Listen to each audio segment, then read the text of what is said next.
Welcome to the Deep Dive. We're here to unpack some of history's most potent playbooks and make them useful for you today. And today we're diving deep. We're looking into ancient India, specifically at the wisdom of Chanakya. Right, Chanakya, also known as Kautilya, Mm. often called the Machiavelli of India, a real master strategist. Absolutely. The mind behind the founding of the Mauryan Empire. He wrote the Arthashastra, this huge work, all about running a state and the economy. Yeah, a massive text. But we're focusing on something a bit different today, aren't we? More personal. That's right. We're looking at some really specific advice he gave directly to his student, Chandragupta, the young man who would become emperor. Okay, let's break this down. It's a fascinating piece of advice. 7 places you should absolutely never go, even if you get a polite invitation. Mm-hmm. And this wasn't just like finishing school advice for a prince. No. No, it was hardcore strategy, a blueprint for survival, really, for a future king, yes, but also for a warrior, and maybe just for being a functional human being in a tough world. So it's about self-preservation. Fundamentally, Chanakya's Niti, his guiding principles, they're all about protecting yourself, protecting your character, your mind, your reputation. Because for him, those were the assets that truly mattered, the ones that last. Okay, so these 7 forbidden places. Mm-hmm. What's the big idea? What ties them together? He put it very simply. Buddhiman yaktivahi johatrekopelehi pechanle. Basically, the wise person is the one who sees the danger coming. Recognizes it beforehand. Exactly. So these 7 places aren't just dots on a map. They're warnings. They represent moral, psychological, political hazards, signs of danger ahead for anyone serious about succeeding. That sounds incredibly relevant, actually. Yeah. Okay, let's dig in. The first pillar seems to be about how others see you. Reputation, self-esteem. Yes, this is bedrock for Chanakya, the very first place to avoid anywhere you aren't respected. Full stop. He's really strong on this. Says going somewhere people look down on you or insult you is like death. That sounds extreme. Shouldn't you sometimes face critics? Well, his reasoning isn't about tactics here. It's deeply psychological.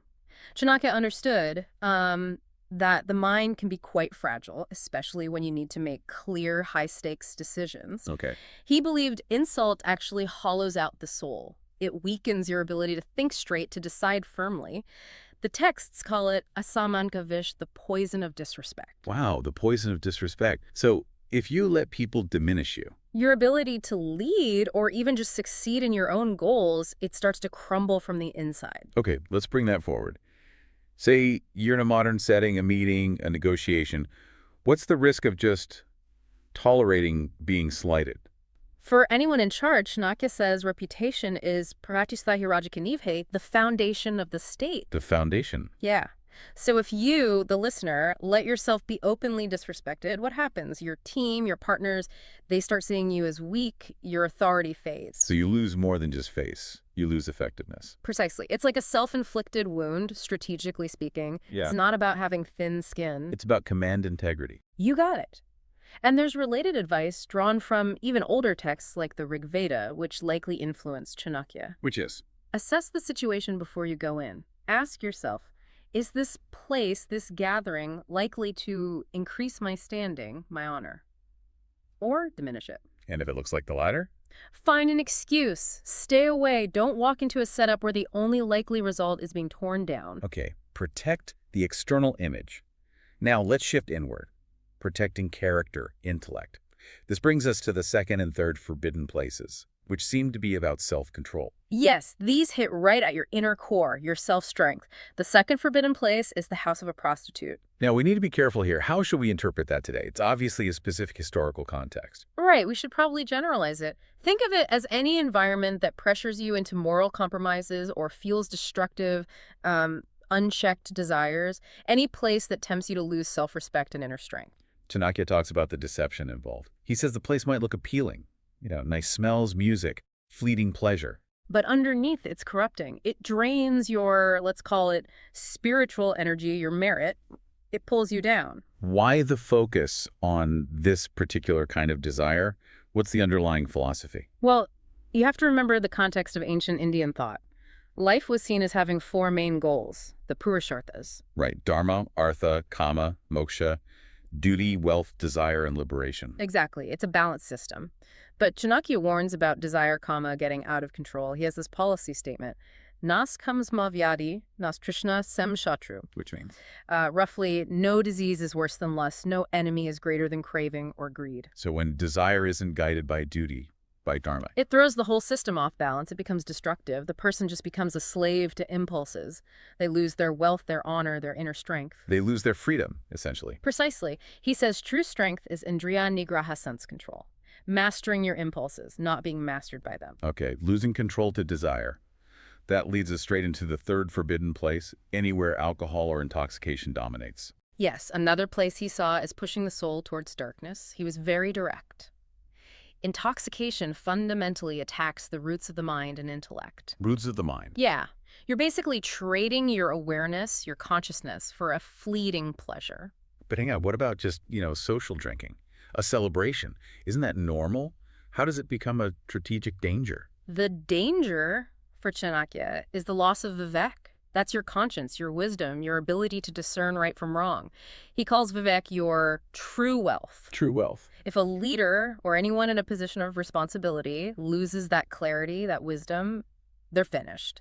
Madhura Palayam Nayati, alcohol leads to destruction. So the environment itself is risky. Yes, the sources warn about it, the polluted air, the forced laughter. It draws you in. You might start just observing, but the company, the atmosphere, it pulls you into the same air. You adopt the fault. And the political angle is clear. A drunk leader, a minister who's had too much. Leaks secrets, makes impulsive, bad decisions, gives the enemy an opening. It's not just about physical health. It plants the seeds of, character death. Character strategy. For Chanakya, absolutely. Personal discipline is a form of defense. You have to keep your mind clear, unclouded. Your strategic clarity is your most vital asset. Don't let intoxication compromise it. Okay. From internal discipline, let's move to more direct external threats. Contamination, physical danger. Place number 4.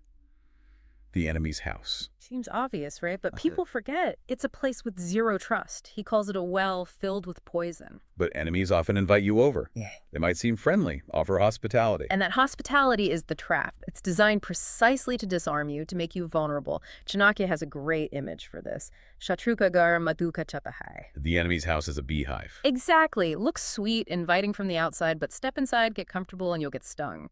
Every moment you spend there carries the risk of betrayal. So in modern terms, this could be like accepting a big investment from a known corporate rival, or partnering with someone you know is untrustworthy. Precisely those kinds of situations.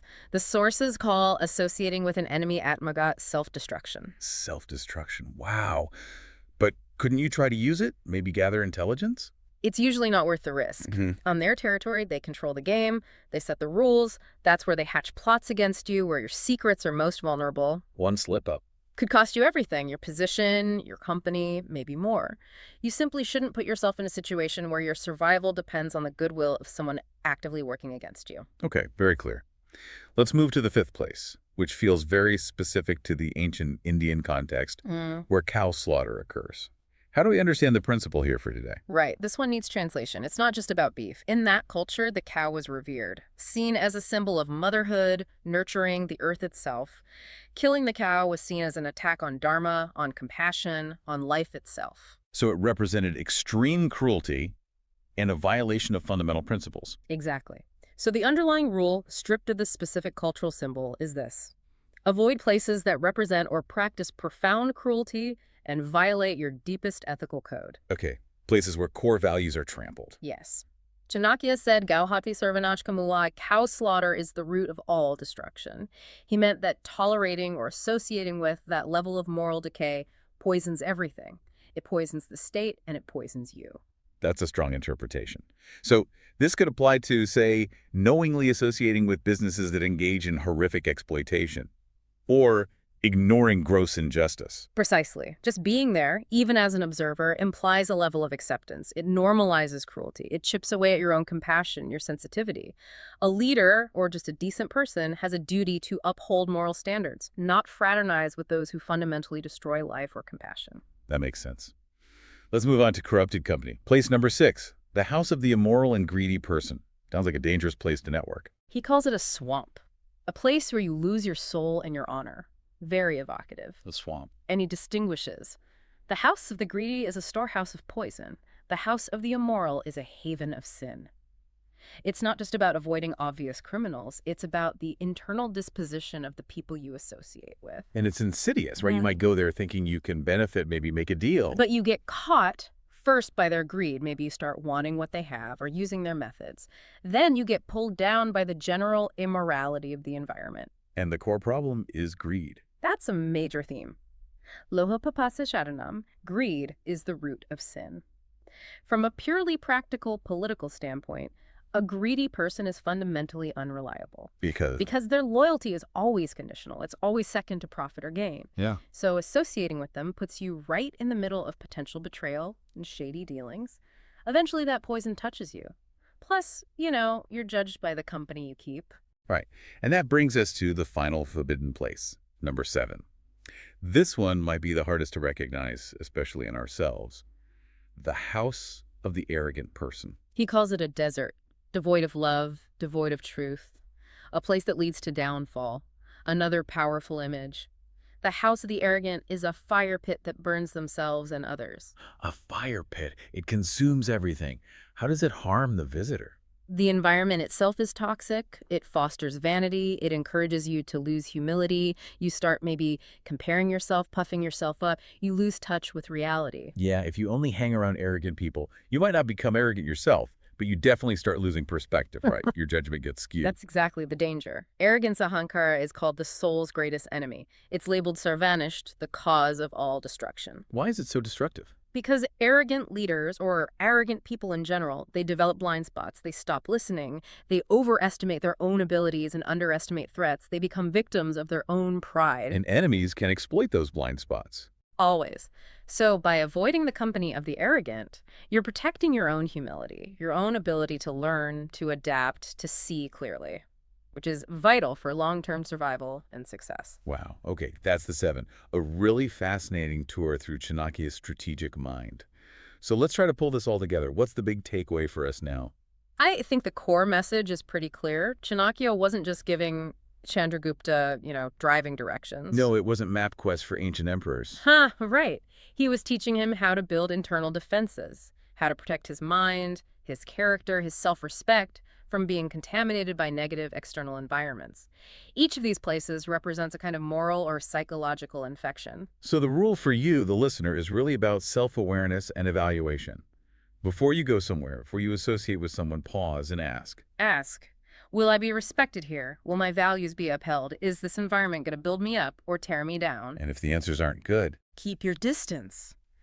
Chanakya is saying that choosing environments that actually nourish your character and your clarity and consciously avoiding those that diminish you isn't optional. It's mandatory for success. In your personal life, your career, everything. that commitment to internal defense, he thought that makes a person a J. Invincible. That was the goal. True strength comes from within, protected from external corruption. Okay, we've talked about physically avoiding these places, but here's a final thought, maybe something for you to consider. What if the real lesson here isn't just about avoiding other people's toxic houses? Go on. What if we need to use this list: disrespect, uncontrolled desire, intoxication, betrayal, cruelty, greed, arrogance? What if we need to use it to check the environments we create ourselves, inside our own minds, our own homes, our own teams? Are we becoming the forbidden place? Exactly. Are we letting arrogance take root, or greed? Or are we creating spaces where disrespect festers? Are we maybe inadvertently becoming the place that wise people should avoid? That's a powerful thought. Recognizing that the potential hazard isn't just out there, but could be in here. That might be the ultimate act of self-preservation Chanakya was teaching. Applying the wisdom to ourselves first. Ancient wisdom, still sharp today. Hopefully this deep dive helps you recognize danger, whether it's outside or inside, before it causes harm. Until next time, stay wise.